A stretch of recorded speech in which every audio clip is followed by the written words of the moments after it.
what people keep saying is, well, you can't replace Mitch. But what you can do, your favorite movie, Moneyball, replace him in the aggregate.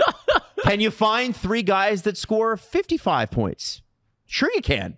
And he said the loss of a star forward will impact the Leafs over an 82-game season. Knowing Marner could win them a random game in November to collect valuable points in the standings. Absolutely. Losing Marner for free sucks. There's no way around it. But an opportunity now emerges because he was already making a ton of money. The Leafs aren't losing a star who was underpaid and will now somehow need to replace to stay cap compliant. They are losing a star who makes substantial money, and they now have the cap space available to fill multiple holes. Now, Anthony goes into, this is a 3-part series, which he hasn't completed yet, but he goes into the areas that, that the Leafs are going to have a hard time with. Special teams going to be bad, right? You got to replace, you got to figure out who's running point on the power play. Maybe Morgan Riley becomes valuable in that spot again. First PK, first PP. You're going to need a first PK as well. Yeah. Say PP again. PP. It's good. It's all right. Feels good. It's like the McDavid hat. My point is, I want people to reframe this in their head. This idea that they're going to run it back, first off, it's dead. I just want to tell you, it ain't happening. He's not coming back. I haven't really. Your seen dog is not coming home. You can put up as many lost posters as you want. Oh my! He's gone. He's gone. Adam Wild. Lost dog, please return if found. No. Lost Mitch is lost. He's gone. He gone. Now, can you adopt another dog? Maybe a few. We also learned nothing from the Vegas experience, huh? What's that? Well, there are guys who just because they haven't done it in the NHL before does not mean they can't. There are guys like William Karlsson. Yeah. That big guy in Columbus, 40 goals in Vegas. That's a great one. There are guys who have only played on the fourth line, can play on the third. Only guys who have played on the third line can play on the second. Elite and third so liners, you might say. Elite, I just don't think that's a thing. I don't believe in the concept. Can I say that we haven't talked to Justin Bourne in a really long time. He was on the show years ago. The only thing I want to ask him is when he tweeted out, wow, the guy that let William Karlsson go in Columbus should be fired. And the guy who let him go tweeted at Justin and then deleted his Twitter account. I want to ask him about that interaction. I feel like I've talked to Justin really recently, but it's because I listened to his book. Oh, okay. There you go. So I think that is how the Leafs need to look at this. And that's why you say Jonas Siegel put out an article. I think Anthony Petrelli is going to follow up on his. Big names you can sign and under the radar names you can sign. And Jonas Siegel had names like, I hate this one, Anthony Beauvillier. Because Anthony Beauvillier has been a suitcase and never worked out anywhere until you put him on a first line in Washington. Well. Okay. Oh, wow. Man, that's so great. You looked good next to Ovi and Dylan Strome. That's awesome. I guess what's confusing to me about him is why is he a suitcase? Well, exactly. And I don't want that on the Leafs. A guy I am interested in from the Capitals is Andrew Mangiapane. Breadman. That's interesting. I am interested in that player. What's going on with you? Your career got a lot better in. What are you going to do when they sign Beauvillier? What are you going to do? I'm going to turn into his biggest fan. I'm going to be like, man, this is Alex Kerfoot 2.0. I hope you all are ready. No. I think Brad Treliving. What do you mean no? Beauvillier is a busy nothing. No. Come on. And I loved him in the playoffs. My new favorite player. Yeah. Beauvillier? Yeah. Stop. I'm going to do it just to annoy you. You know how bad I wanted Mason Marchment to be a Leaf just because of how much Drew hates him? It would have been great. I want Matt Duchene to be a Leaf because of how much Drew hates him. I think Brad Treliving is going to look at that free agent pool of players and say, I have to do my work in the trade market. Because we'll get to the Matt Duchene stuff. Slowly guys are just coming off the board and it looks pretty depressing out there. Yeah. And I feel like Brad's in enough trade rumors and he's done enough big deals in his career that he's going to go that route to try and get the guys to fill out the Leafs team. So that is a great point, Jesse. And that brings me to what? What do you trade? People are like, well, the prospect cupboard's bare. It is bare. So I want hockey trades of the guys on the team. Yeah, tell me how a DNA change doesn't mean somebody on the roster. And that brings me back to my favorite guy who needs to move on from the DNA. People are talking about, well, if Tavares doesn't sign as this, then we got a DNA change coming. That guy had 38 goals, guys. Yeah. I know he wasn't spectacular towards the end of the playoffs. None of them were. but 38 goals. Morgan Rielly's the guy. You want DNA change. Morgan Rielly's the DNA. Can I give you something that Morgan Rielly is Kyle Dubas's dude, by the way. He is his dude. He signed him. He's like, I can't. When he signed Morgan Rielly, because he loves Morgan, Babcock left. The only player he shouted out was Morgan Rielly. Dubas signed Morgan Rielly to an extension a few years later and was like, we could not be happier to have this guy in our lineup and in our dressing room. He's a great guy. And nobody ever disputes that. But if you were talking about a player who probably does have a little bit of value because of how he performs in the playoffs. He does well in the playoffs. Not in Game 7. You're right. Doesn't have... He scored in Game 7 in 2022. Anyway. Doesn't have much of a role in Berube's system. At least last year didn't. Doesn't kill penalties. Was playing 20 or 30 seconds a night on PP2 with Oliver Ekman-Larsson. Yeah. That, to me, you start with guys like that. Can I drive you nuts? Did Dave Nonis not draft Morgan Rielly? It was Brian Burke. So I was about to say to Adam, Morgan Rielly has had 5 GMs in Toronto. Wow. Dubas was his 4th. That's crazy. That is Burke, Nonis, Lou, then Kyle. And now it's Brad. And I will always welcome Morgan Rielly back. I will always have a strong affection for the man and all the great memories he's brought. But if we are talking about a DNA change, we are talking about a guy like that. Can I make you so damn mad? And by the way, Chris Johnson said, hey, you know those no trade, no move clauses? Those are just kind of there. If the team wants to move on, they'll find a way. And this is where I asked the Leafs to be a little bit ruthless. Not a little bit, a lot ruthless. You got to make people mad. Can I make you completely furious then? Please give it to me. Here's what I'm starting to warm up to. Carl O'Reilly for a whole year? Oh. You're gonna hate it. Actually, if you say what I think you're gonna say, I've been thinking about something this morning that might even be crazier. But go ahead. There's no goalies available. Kevin Papetti has floated that. That's stupid. That's your strength. You do not deal from a strength, and I love Kevin. By the way, I agree. That's not you. I think I agree. I love turning on a Leaf game and going and not worrying about who's in net. Both of them are injury prone. No. That is, yes. And I love you, Kevin. That's not a shot at you. It's one of the things I enjoyed the most about this past season is turning on a Leaf game. You don't have to worry. Nothing pissed me off more. I was driving. I had to listen to like a handful of games on the radio this year because of the book tour. I'm driving home, and it's the first minute of a game against Buffalo, and Hildeby got scored on in the first minute. And I was just like, but the other like 75 games of the season, you have a chance to win every single night. Let me just be a nut job for a second. You're not going to get anything. What are you going to get? Let me just be a nut. Let me be a complete nut. It's Stolarz, 1 year of Stolarz for Skinner plus. What are you getting from the Oilers? I don't know. McDavid. Okay. Well, McDavid. There it is. Well, McDavid, I think straight up makes a lot of sense. Yeah. No. You need to actually. The Oilers would need to. Oilers have to sweeten the pot. Yeah, we want Hyman back. No. Listen, I'm just getting a little nuts. Because there's like 3 goalies available. Yep. One of them you're gonna have to offer sheet. Yep. And if you don't get any of them, what do? They love Matt Murray. They weirdly love Matt Murray. I think. I wonder if they could look at him as the backup. No. And I think he's a good AHL guy. I'm trying to help your idea. I don't believe this. I think you said trade Stolarz. You can't do it. You can't do that until you've got Artur Aktimov ready. Hildeby's older than people think. I don't think people realize how old. Yeah, but like 40. Even Aktimov, he's 40. Yeah, he's 40. Yeah. Aktimov fell off a little bit after a really hot start. Listen, that's what I mean. He has to be ready. If you're getting creative with this team, I think you have to look at everything. Everything includes goalies. I don't love it. I think you're looking at DNA change. Is Morgan Rielly the best player from the 2012 draft? Philip Forsberg. Yeah. You're taking Philip Forsberg. All day. Is Morgan Rielly the second best player from the 2012 draft? He's certainly top 5. When Burke said I would have taken him first after he picked him 5th, a lot of people were like, yeah.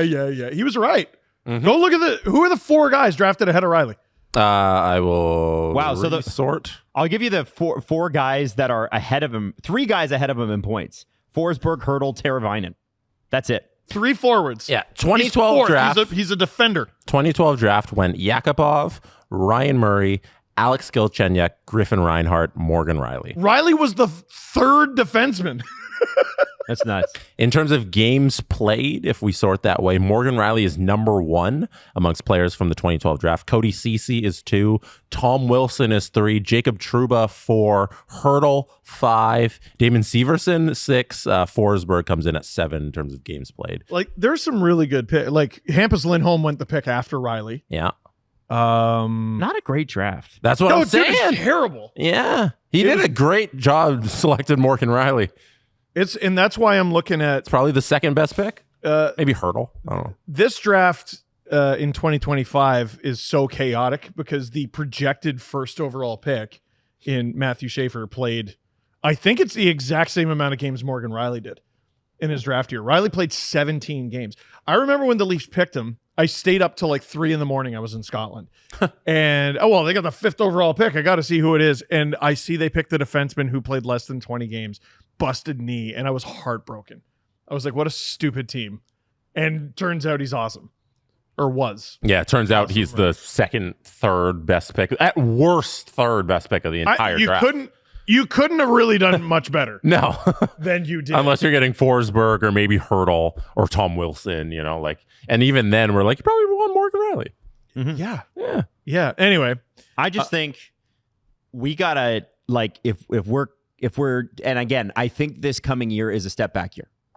I think you step back. I think you in the regular season. Yeah, sure, in the regular season. And you see what you get out of them in the playoffs. You have to make the playoffs. Yes. But if the Leafs are a wild card team next year, it won't surprise me. With that decor and that goaltending, you'd have to actively try, I think, to miss the playoffs. 100%. So that's why you don't trade the goaltender. Right. Yeah, just to clean up this conversation before the comment section yells at us. Correct answer out of all of that, Andrei Vasilevsky. Oh shit! When was he picked? I was sorting by games played and goals and points, and he didn't come up at the top because he's a goaltender. Andrei Vasilevsky was selected 19th overall in the 2012 draft. He wins. That's crazy. He's the best pick from the 2012 draft. Any goalies ahead of him? No. I know Malcolm Subban, I think, was in this He draft. was a first rounder, but he was picked 24th after. overall. Oscar Vasilevsky was the first goalie off the board, 19th. Huh. He wins. Oh, heavens. Just before all the comments correct us, he wins. Cool. All right. Wow. Adam doesn't care. One hard one. Yeah, it's a hard one. Yeah. So and then everyone else. So the other Leafs news out there is obviously Tavares. The Leafs want to do a Tanev style deal with him. Okay. What has apparently muddied the water a little bit is that a guy that scored 12 less goals than him, Brock Nelson, got 3 years at 7.5. Well, and then there's Matt Duchene, who signed 4 years at 4.5. And which is well below, I think, what Matt Duchene's value was, but he liked Dallas. But Matt Duchene is also still making money from Nashville. Yes, because he was bought out. Yeah, so his I think deal, he's going to make $12.5 million in real dollars this season. It's stupid. Wow. He's okay. He's I'm okay. flush with cash. Yeah. He can buy so many country music albums with that. He can buy a country bar. He could get Zach Bryan to play in his backyard. 100%. I saw yesterday, he has a custom hockey stick with guitar strings on it. And I had 2 thoughts at the exact same time. 1, hey, that's pretty cool. 2, man, he must get chirped to shit for that. Dude, if I was in a playoff series, that would be every single time I was on the ice with him. I think you could do better than nice that. Lame stick. Mm-hmm. No, you could do better than that. He's such a stick nerd. With Duchene? Oh, yeah, you could definitely do better. There's some other things you can probably go at. Oh, yeah, and I'm sure he's heard them since he was a kid. You know what he hasn't had since he was a kid? A custom guitar string hockey stick. Oh, my God. Marchand would have had a field day with that. Yeah, that's true. I had no idea. That was news when you sent that picture. I had no idea he had that stick. I didn't either. It was, I think, Pete Blackburn posted it. Play me a tune. Play me a tune, Matt. On your stick. Play me a tune. Just every shift. Yeah. All over him. So Tavares, the Tavares deal is not done. The other deal that's not done is Matthew Knies. Now, there was a report out there, I think it was Nick Alberga had it, where he said that, that both sides are pretty far apart. I'll admit that I also heard an outrageous number.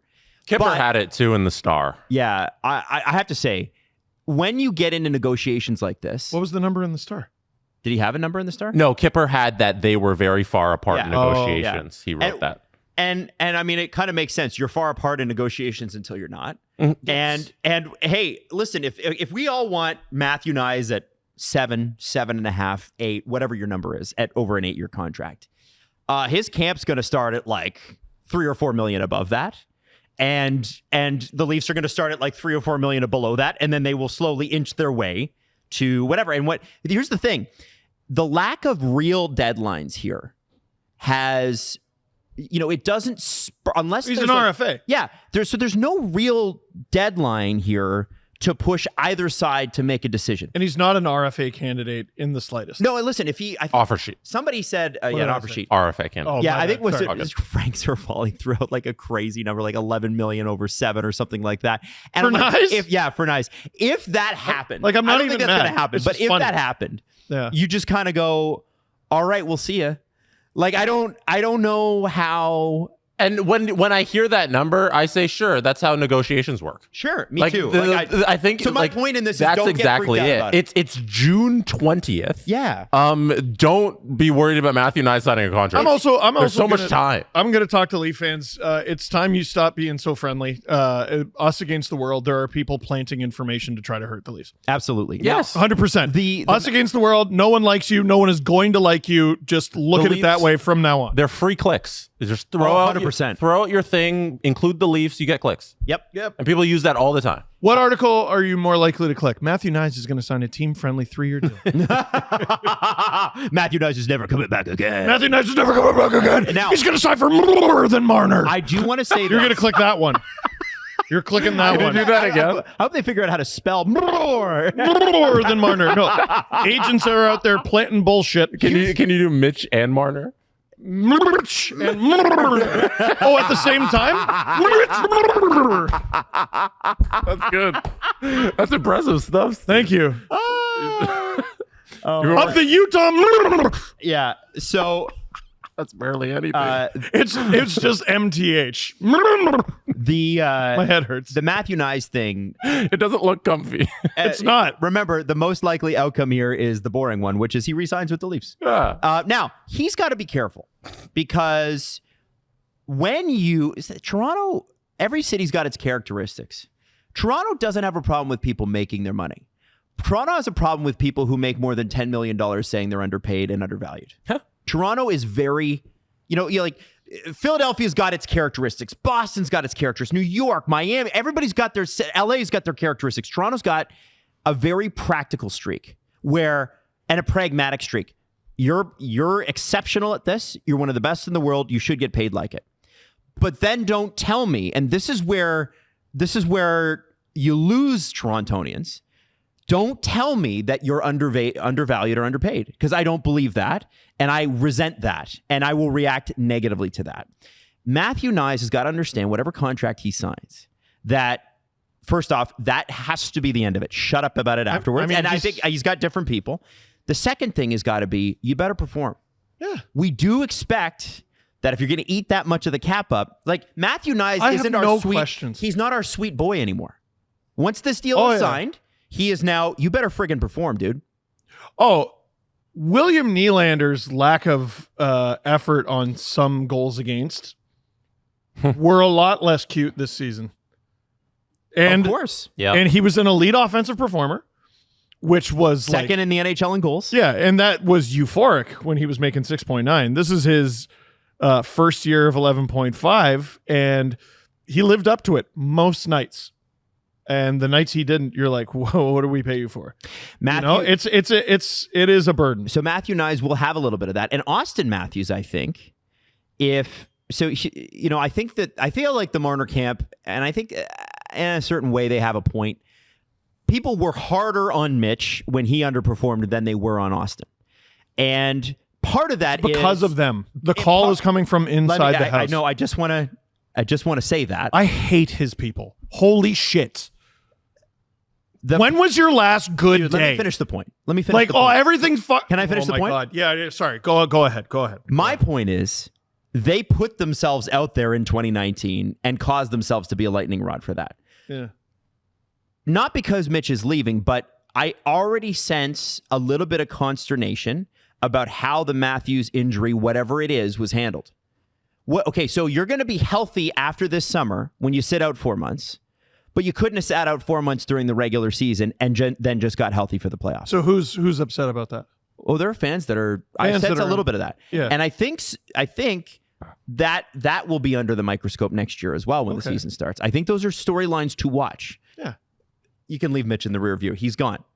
No. Listen.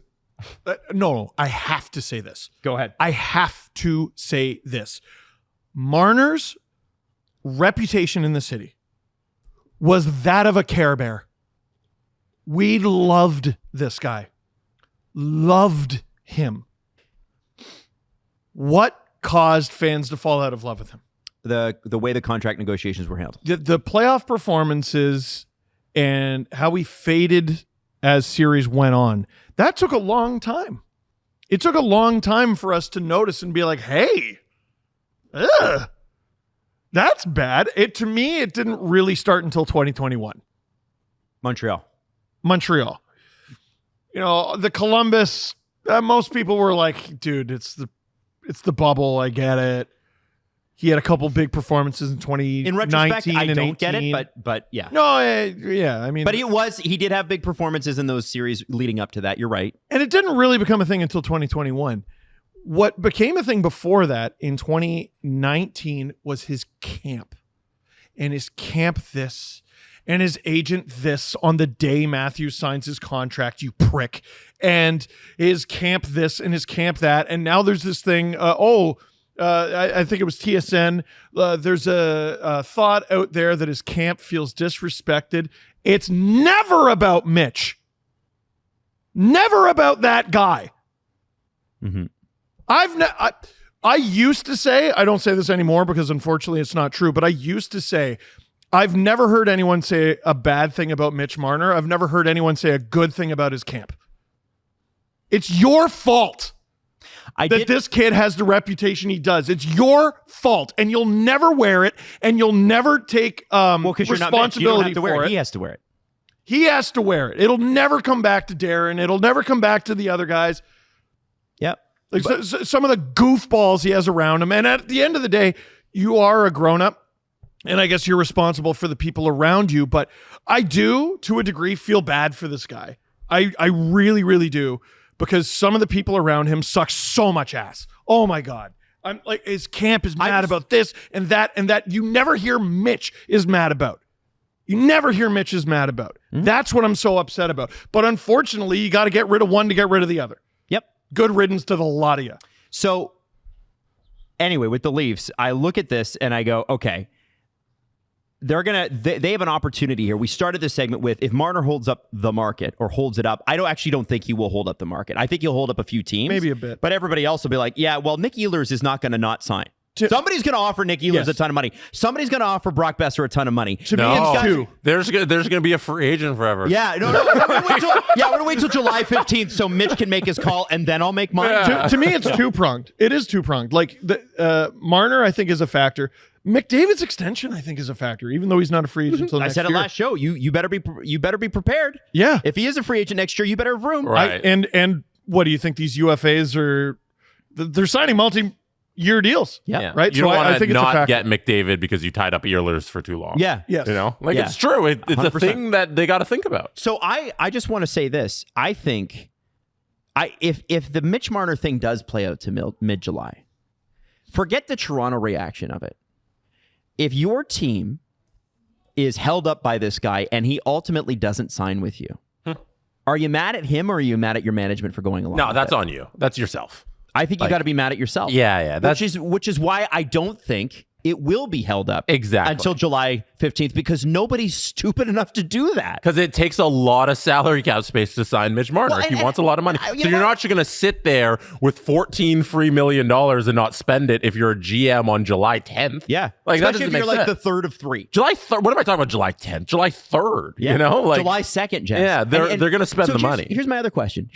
Boys. I'm paying attention. This is important. Because sometimes I ask a question and I get, I was looking something up. No. How many games has Mitch played in the NHL? A lot. 600? 700? Yeah. What arena hasn't he been to? Utah? Okay. What city hasn't he been to? Oh, they played Utah. No, he's played in Utah. Yeah, so you're going to say all of them. He's played in all of them. So my question to him, if I'm a GM trying to court him, is, Mitch, what do you need to know? Because you've been here a few times. Totally. But this is the other thing about that tour that doesn't make sense. It's like, I've been to San Jose. I went to San Jose. I saw the Tech CU arena where they do all their practicing and where the Barracuda play. I saw SAP Center where the arena is. You've seen everywhere. Uh-huh. So that to me feels like that's a plan we would like to happen. That's the management group would like that to happen.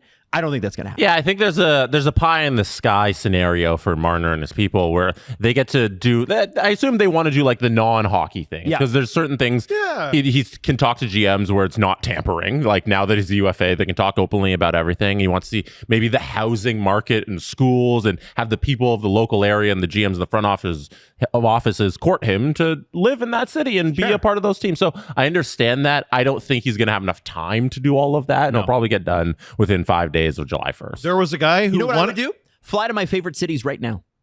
Sure, maybe you just on that. vacation. Do it now. Maybe he's got a newborn. Okay, he's got a newborn. Well, then you say still have a newborn in July. Yeah. So if you really want to do the tour, do it now. And I'm sure he is, and he's doing his due diligence and all that. Yeah. I don't think this is all that complicated. Let me throw this out there. Okay. There was a Hart Trophy winner who was considered one of the biggest free agents, if not the biggest free agent, the year he was a free agent. And it looked like he was going to sign a big deal. I think it was going to be $8 million times 4 with the Nashville Predators. Whoa. It's crazy money. He ended up signing a 1-year deal. Taylor Hall. You're never going to believe in a million years who his agent is. Darren Ferris. Yep. We're about to find out if he learned anything.